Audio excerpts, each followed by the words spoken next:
Do you making music. remember? So we're all talking nostalgically about, the 70s, 80s, 90s.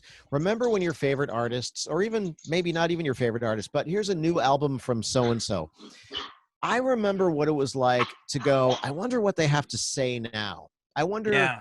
how this feels different than their last album. And so it was almost like an ongoing conversation. Hmm.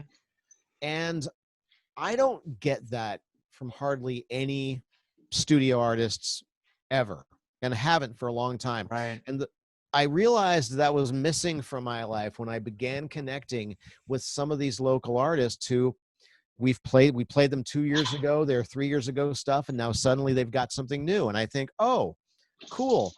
And I found myself with that excitement of like, what do they have to say now? Yeah. It's like, oh, that's kind of cool. Well, and just like getting back to Bowie, right? Mm-hmm.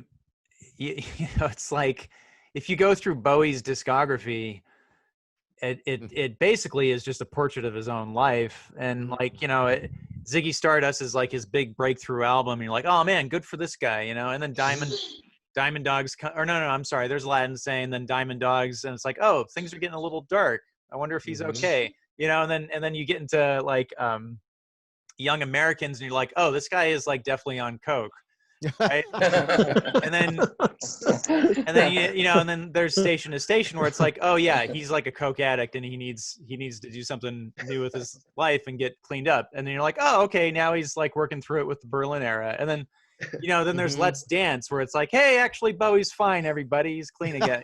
So it's just,